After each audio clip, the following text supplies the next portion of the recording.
Goeiemôre chommies. Tannie hoop het gaan sommer nog baie goed met julle almal. Hierdie week gaan ons van ons 4de visie leer. En hierdie visie leer vir ons alles van oom Noag en sy ark. Chommies, ons storie begin hierdie week by 'n oom wat se naam Noag was. Nou oom Noag het saam met 'n klomp ander mense in die wêreld gebly, maar hierdie mense was almal baie lelik gewees. Hulle het mense seer gemaak en by hulle gesteel en dit het God se hartjie baie seer gemaak. Maar chommies, oom Noag was baie lief vir God gewees. God het toe na Noag toe gegaan en vir Noag gesê, hy moet 'n ark bou. Nou chommies, 'n ark is 'n groot boot. God het vir Noag gesê dat hierdie ark wat hy moet bou, groot genoeg moet wees vir sy gesin. Dit is 8 mense. En hy moet 2 van elke soort dier in die hele wêreld op hierdie boot kan vat. Nou chommies, Noag het God se opdrag gevolg.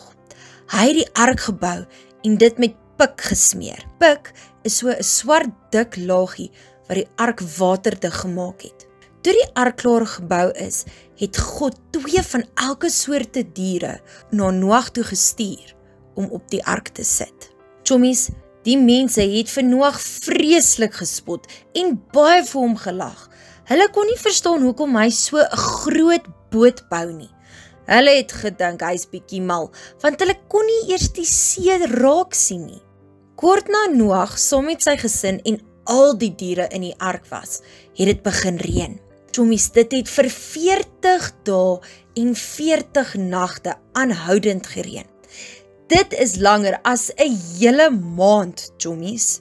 Na die reën gestop het Noag 'n kraai gestuur om te gaan kyk of daar land is. Die kraai het teruggekom sonder enige teken van land. Nog 'n slag het Noag 'n kraai gestuur en die kraai het sonder enige teken van land ook teruggekom. Die 3de keer het Noag besluit om 'n duif te stuur. Raai wat, chommies? Die duif het met 'n olyftakkie in sy bakkie teruggekom. Dit het vir Noag gesê dat daar al tekens van land is en dat hulle een of ander tyd uit die boot gaan kan klim. Die ark het toe op 'n berg gaan staan en Noag het saam met sy gesin en al die diere uit die ark uit geklim.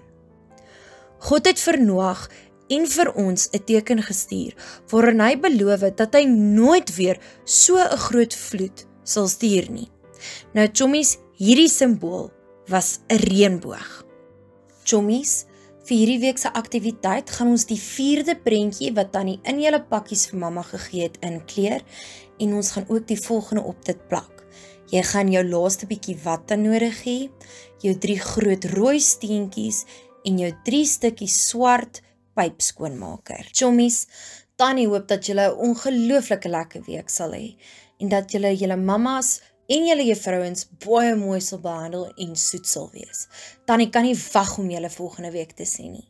Tot dan, bye bye!